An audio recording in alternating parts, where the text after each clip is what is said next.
I was waiting for long to edit and upload this video because this vlog will be the most interesting one. क्योंकि ये India के 4 धामों में से एक ऐसा धाम है जो इंडिया के ज्योतिर्लिंग और राम, रावण, लंका, सीताहरण, धनुषकौरी, राम सेतु, फ्लोटिंग स्टोन्स, बहुत सारे स्टोरीज जुड़ी हुई है। एंड टेम्पल के inside view and the beauty बस आपको इसी चैनल पे देखने को मिलेगा। तो आगे आप वीडियो पे बने रहें, मैं सारी स्टोरीज आपको दिखाऊंगी। और हम लोग धनुषकौरी भी जाएंगे। धनुषकौरी से श्रीलंका इज़ ओनली 18 किलोमीटर्स और Dhanushkodi is the last point of India. So I will show you everything. Video में बने रहें आगे तक। रामेश्वरम भारत के 4 धाम और 12 ज्योतिर्लिंगों में से 11वीं ज्योतिर्लिंग है। और धार्मिक मान्यता के अनुसार जब भगवान राम श्रीलंका से रावण का हत्या करके यहाँ पहुँचे तब उन्हें लगा कि उन पर ब्रह्म दोष यानी कि ब्राह्मण हत्या का दोष लग चुका है, इसीलिए उन्होंने यहाँ पे शिवलिंग का प्रतिष्ठा और पूजा किया। Let's start from the beginning. मैं द्वारका से रामेश्वरम तक का जर्नी दिखाऊंगी। हम वहाँ से यहाँ तक कैसे पहुँचे, फिर हम कहाँ रुके, हमने क्या क्या एक्सप्लोर किया, क्या खाया। I show you everything.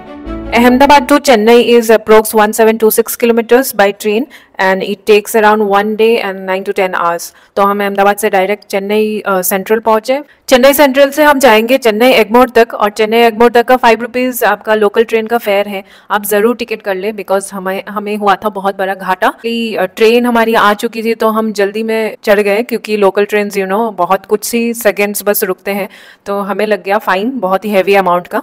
Chennai Egmore में हमने स्टे किया क्योंकि रामेश्वरम तक का ट्रेन हमारा था रात में which normally takes around 10 hours. तो हमें जो भी टाइम मिला फिर हम बीच चले गए और हम बीच तक कैसे पहुंचे वो भी दिखाते हैं। चलिए, चेन्नई एगमोर से हम टिकट लेंगे चेन्नई बीच तक का which will cost you around 5 rupees each.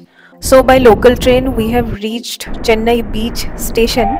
Chennai beach से हम बस लेके फिर पहुंचेंगे the longest beach in India, Marina beach. हम पहुंच गए चेन्नई बीच।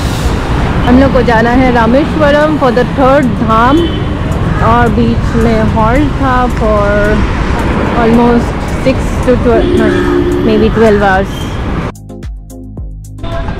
हाय गाइस, तो हम हैं अब मरीना बीच में। आप देख रहे हैं हमें ऑलमोस्ट 1 किलोमीटर चलना है और यहाँ मस्त ह्यूमिडिटी है।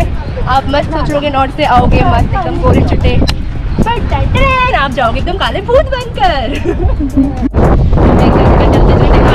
भी नहीं हुआ है, हम थक गए।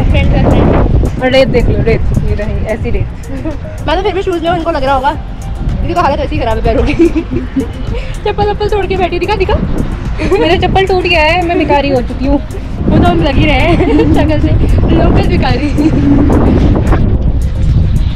गाइस अगर आप 4 धाम की यात्रा के लिए आओ ना, मैं भी आ रही हूँ।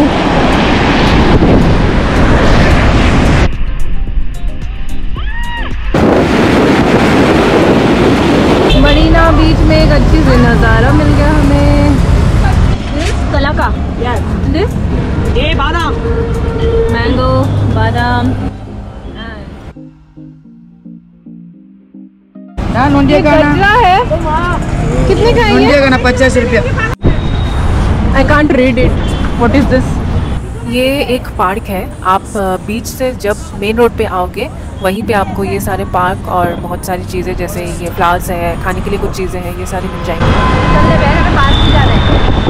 हाँ चलो। और बस हमारा जो रिटर्न बस है हमें यहीं से लेना है, तो हम मेन रोड पे आ गए हैं। This is Chennai central station. Station भी इतना ही खूबसूरत है।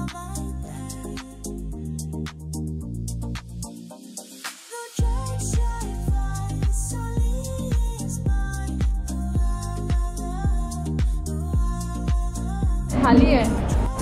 ये curd rice, curd rice, tamarind rice. Where is tamarind? कुछ लोकल फूड ट्राई करने के बाद हमने ली अपनी ट्रेन रामेश्वरम। कब पहुंचेंगे? मंडपम से 3:13 मंडपम से ऑटो रामेश्वरम।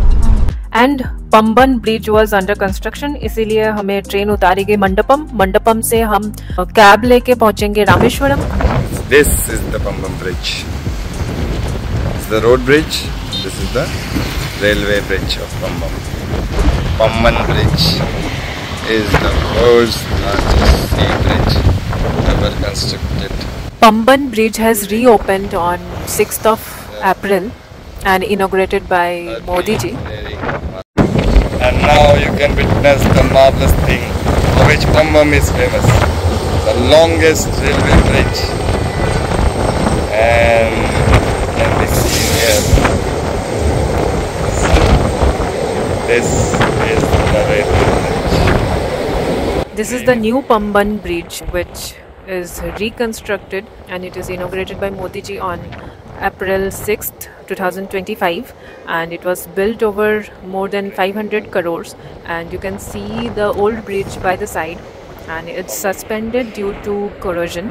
ये recent वीडियो है पम्बन ब्रिज का, और जब हम गए थे तब ये कंस्ट्रक्ट ही हो रहा था, ये नया ब्रिज। हम गए थे 2023 नवंबर में, और ये जो आपको वीडियो देखने को मिल रहा है ये बहुत ही रिसेंट अभी का जस्ट अभी के वीडियोज़ हैं। मंडपम से हमें लगा 1 घंटा यहाँ आने तक, और अराउंड अभी 5 बजने वाले हैं सुबह के।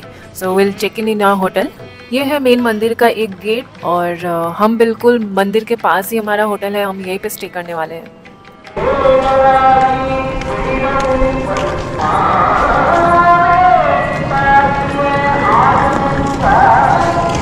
वो रहा मंदिर का बैक गेट जो मैंने आपको अभी दिखाया, और ये जो शेड बने हुए यहाँ से लाइन लगती है इतनी लंबी, देखिए ये लाइन, हमें जाना है आगे से मंदिर, और ये है हमारा लॉज जहाँ पे हम स्टे कर रहे हैं। अभी मैं हूँ अपने होटल के टेरेस पे।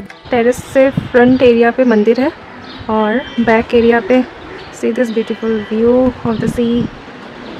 बैक एरिया पे सी है, this is the sea view. बहुत ही खूबसूरत था ये जब सनसेट हो रहा था। आई शो यू, चलो।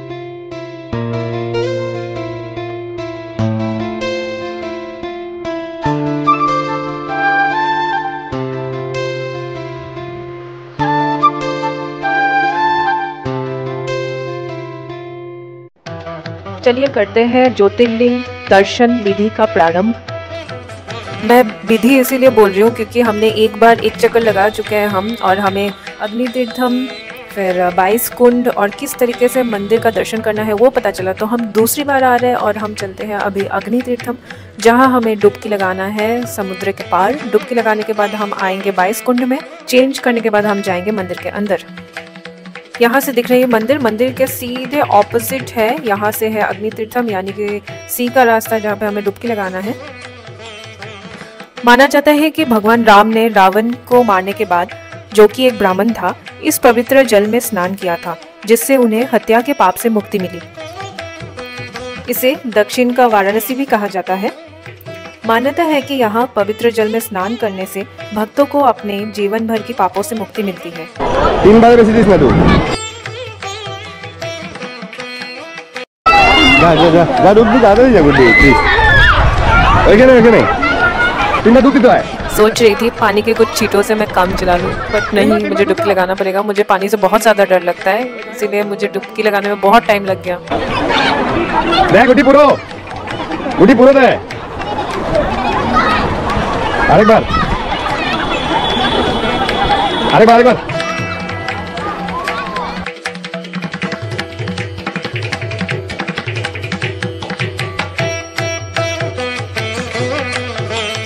अग्नि तीर्थम में डुबकी लगाने के बाद हम चल रहे हैं 22 कुंडों में स्नान करने के लिए, उसी कपड़ों में। देखिए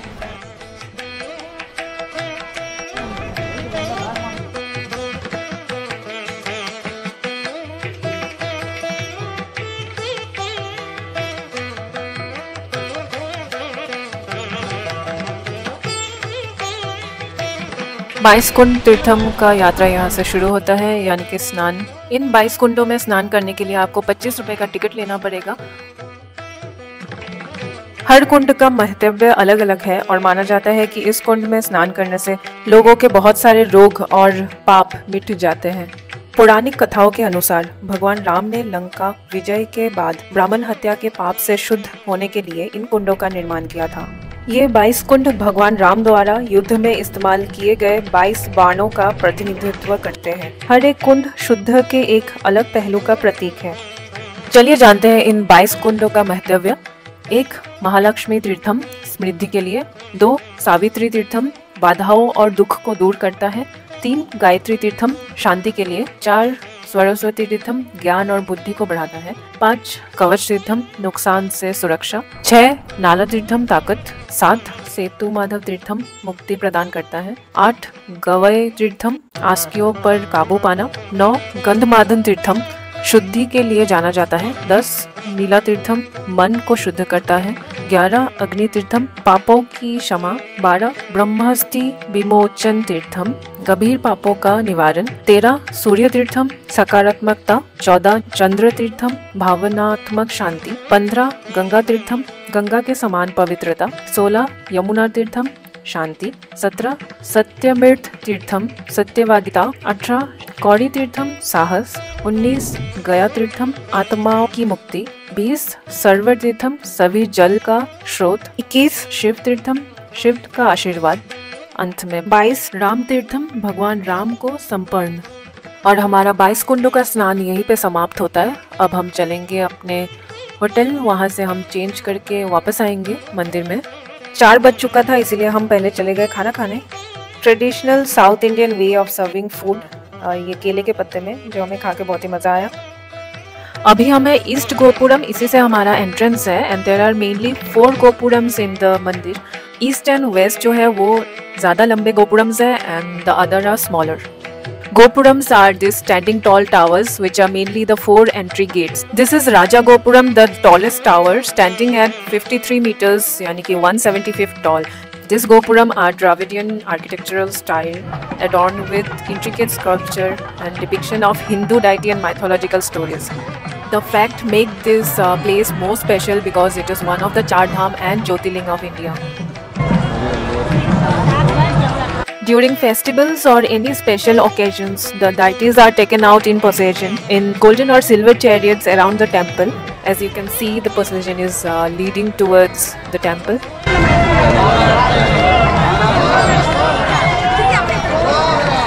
अब हम चलते हैं मंदिर के अंदर दर्शन के लिए. वही थे 108 पिलर्स के बीच अपना वो करते हुए. Welcome to Rameswaram temple. Normal line में भीड़ बहुत ज़्यादा होने की वजह से हमने ली थी special ticket which cost us around 200 rupees पर पर्सन.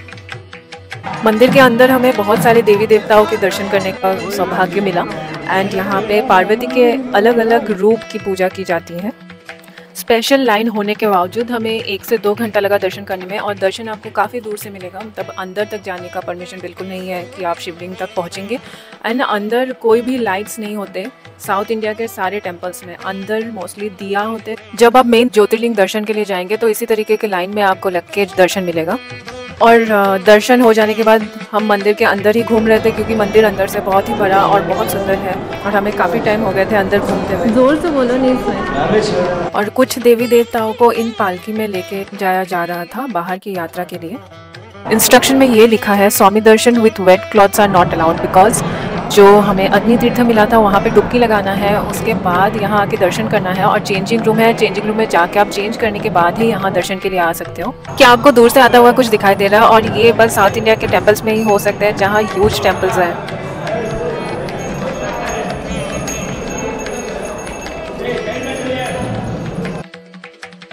ये रामेश्वरम टेम्पल हम जा रहे हैं.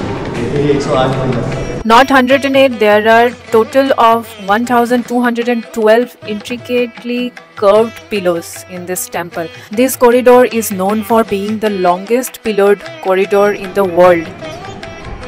Just look at this, how beautiful, vibrant and colorful this temple is, and इतने intricate designs है इस pillars में और ऊपर भी हर जगह. Also you can see how clean and maintained this place is.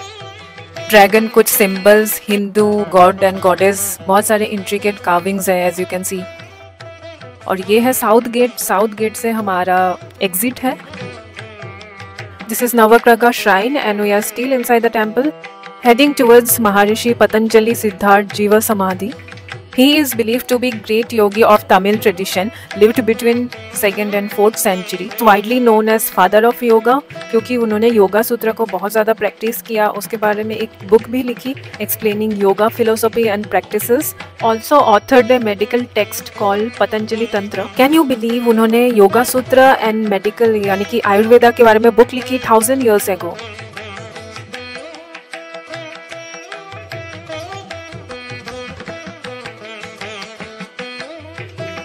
अब हम आ चुके हैं बाहर, और बाहर आपको 200 रुपए के अंदर मील्स मिल जाएंगे आराम से इन अ ट्रेडिशनल वे। हम फिर से चले आए पीछे अग्नि तीर्थम में, और यहाँ आने के बाद हमें पता चला कि यहाँ पे 2 शिवलिंग लाए गए थे। एक शिवलिंग जो राम जी ने हनुमान जी को बोला था हिमालय से जाके लाने के लिए, वो लेट हो रहे थे, इसी वजह से सीता जी ने यहाँ बैठ के बालू से एक शिवलिंग तैयार किया था जिसकी प्रतिष्ठा उन्होंने यहाँ पे की। फिर बाद में जब हनुमान जी वहाँ से भी ले आए तब उनकी भी प्रतिष्ठा की गई है यहाँ पे।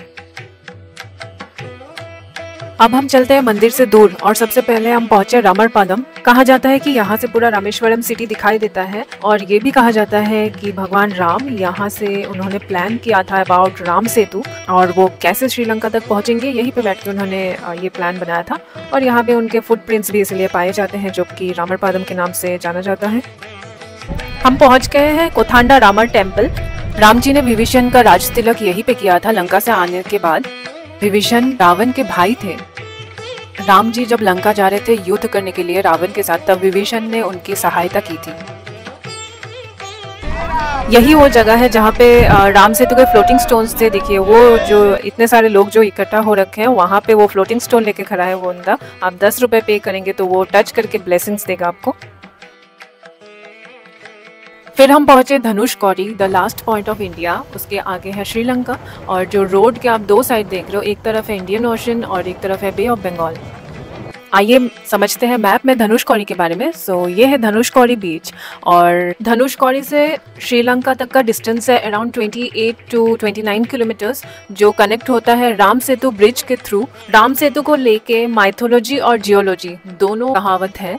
अगर आप माइथोलॉजी इंडियन धार्मिक मान्यता के हिसाब से जाए तो राम सेतु राम और बानर सेना के द्वारा बनाया गया था ताकि धनुषकौडी से वो श्रीलंका तक पहुंच पाए। And geological studies and scientific evidence के अकॉर्डिंग राम सेतु एक नेचुरल ऑकरिंग लाइमस्टोन शोल सैंड शेल्स और कोरल वाला ब्रिज है विच कनेक्ट्स धनुषकौडी एंड श्रीलंका। वहाँ पे बहुत शैलो वाटर है, विच मीन्स कि लैंड का जो सरफेस है वो ज़्यादा नीचे गहराई तक नहीं है, जिसके वजह से शिप वहाँ से पास नहीं हो पाती है। सारे शिप्स को श्रीलंका के नीचे से घूम के आना पड़ता है अगर उन्हें कोलकाता या दूसरे पोर्ट पे आना होता है तो। This is Ashok pillar and this mark as south east end point of India. अब हम चल रहे उस पॉइंट पे जहाँ पे इंडियन ओशन और बे ऑफ बंगाल का संगम दिखाई देता है। आप देखोगे दोनों तरफ से जो वेव्स है वो आके एक साथ कैसे मिल रही है। तो चलो चलते हैं। Can you see that? ये है बे ऑफ बंगाल एंड हिंद महासागर का संगम, जहाँ पे आपको दिख रहे हैं दोनों तरफ के वेव्स आके एक साथ मिल रहे हैं और ज़्यादा दूर तक जाना अलाउड नहीं है।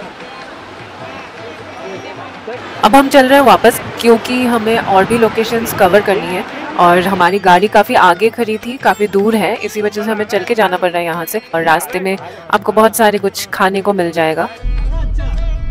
Can you see that light house? And yes, आप उस लाइट हाउस में जा सकते हो शाम के 4 बजे से पहले तक, और उसके ऊपर से एक बहुत ही अच्छा व्यू दिखता है पूरे धनुषकौडी का। आपको बिल्कुल वहाँ जाना चाहिए। हमारे पास टाइम कम होने की वजह से हम वहाँ नहीं गए और हम आगे बढ़ गए। This is again a recent video where he traveled through his bike. Old धनुषकौडी city. रास्ते में जाते हुए हम यहाँ आ गए क्योंकि यहाँ पे आपको दिखेगा the whole town and the old church which was destroyed in 1964 cyclone, जिसके वजह से यहाँ पे कोई नहीं रहता अब। Since that it is named as ghost town. Tourist का वापस यहाँ पे विजिट बढ़ने की वजह से यहाँ पे कुछ लोकल लोग अपना गुजारा करने के लिए कुछ खाने का चीज़ they are selling other items so that they can run their houses you know. तो आप जब भी वहाँ पे जाए उन लोकल्स को सपोर्ट करने के लिए ज़रूर अपने घर वालों के लिए किसी के लिए कुछ लेके आए। अब हम पहुँच गए हैं रामर तीर्थम। ये मंदिर राम जी को डेडिकेटेड है और यहाँ पे एक कुंड है जो कि राम कुंड से जाना जाता है। कहा जाता है कि यहाँ पे भगवान राम जी ने स्नान किया था और मैंने काफ़ी रिसर्च और इस जगह के बारे में पढ़ने की कोशिश की तो मुझे जो रामरपादम के बारे में पता चल रहा था सेम चीज़ यहाँ के बारे में भी पता चला कि यहाँ राम जी आके विश्राम किए थे हनुमान जी के साथ श्रीलंका जाने से पहले, जो कि मुझे लगता है Ramarpadam is the correct place because वहाँ से धनुषकौडी का व्यू और सी एरिया फुली विजिबल था, जबकि यहाँ से नहीं है। ये सिटी एरिया में, थोड़ा सा सिटी एरिया साइड है। So this is basically Ram ji dedicated temple, और मैं आपको कंप्लीट टेम्पल व्यू दिखा देती हूँ। और यहाँ पे बहुत सारे शिवलिंग रखे गए हैं जो कि पूजा जाता है। और आगे देखेंगे लक्ष्मण तीर्थम, सीता तीर्थम। नेक्स्ट हमारा डेस्टिनेशन है पंचमुखी हनुमान मंदिर। पंचमुखी हनुमान भगवान हनुमान का एक ऐसा रूप है जिसके 5 मुख है। ऐसा माना जाता है कि ये 5 मुख्य प्रकृति का 5 तत्व का प्रतिनिधित्व करता है, जो कि है अग्नि, जल, वायु, पृथ्वी और आकाश। और ये रूप उन्होंने राम जी को रावण से रक्षा करने के लिए धारण किया था। और यहाँ का एक मेन अट्रैक्शन व्यू है ये फ्लोटिंग स्टोन्स, जो कि आपको बिल्कुल पानी में तैरता हुआ दिखेगा। पहले ये एक्सेसिबल था लोगों तक, बट एज यू नो लोगों के छेड़छाड़ की वजह से इनको कवर कर दिया गया। अब आप इनको नहीं छू सकते, बस दूर से देख सकते हो हाउ इट फ्लोट्स। पंचमुखी हनुमान मंदिर के ऑपोजिट है नटराज मंदिर, सो लेट्स गो। नटराज भगवान शिव के एक प्रसिद्ध अवतार है जिसे तांडव नृत्य भी कहा जाता है। नटराज के कहानियों के अनुसार भगवान शिव ने ऋषियों और अपस्मार नामक एक राक्षस के अहंकार को तोड़ने के लिए ये रूप धारण किया था। नटराज का नृत्य अज्ञात और अहंकार पर विजयी का एक प्रतीक है। और इस मंदिर का सुंदरता इस वीडियो में तो आपको दिख ही रहा है। नेक्स्ट हम पहुंचे लक्ष्मण तीर्थम, और यहाँ के कथाओं के अनुसार अपने पापों की क्षमा के लिए भगवान लक्ष्मण ने खुद ये तीर्थम बनाया था। और ये एक तालाब है जिसका पौराणिक महत्व है, क्योंकि भगवान लक्ष्मण ने इसी तालाब में स्नान किया था। पौराणिक कथाओं के अनुसार लक्ष्मण ने यहाँ एक शिवलिंग स्थापित किया था और अपने पापों की क्षमा के लिए भगवान शिव की पूजा की थी। This is the Abdul Kalam Memorial in Rameshwaram. The museum opens at 9 a.m. and closes at 5 p.m. There is no entry fee, sleepers and cell phones are not allowed. As you can see, Agni missile. As you know, APJ Abdul Kalam earned the nickname Missile Man of India because of his role in the development of Indian missile system, particularly the Agni and the Prithvi missiles. इस memorial के अंदर आपको देखने को मिलेगा जितने भी उनके रिसर्च वर्क थे, कुछ रॉकेट और मिसाइल के रेप्लिकास जिन पे उन्होंने काम किया था, और उनके कुछ पर्सनल चीज़ें भी इस मेमोरियल में प्रिजर्व किया हुआ है।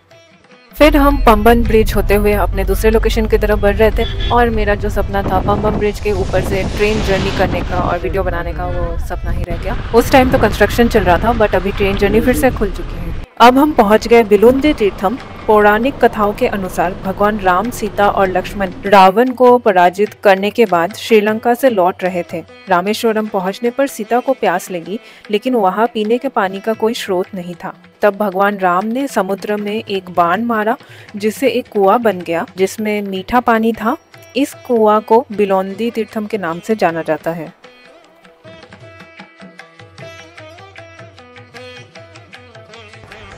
This plain is known as Jadayu Tirtham. You see the peacock standing.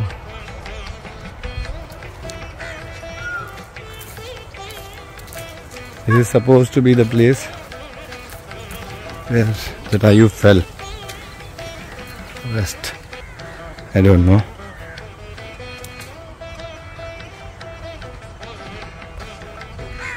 See, peacocks are freely roaming here. With the crows. Jada Tirtham.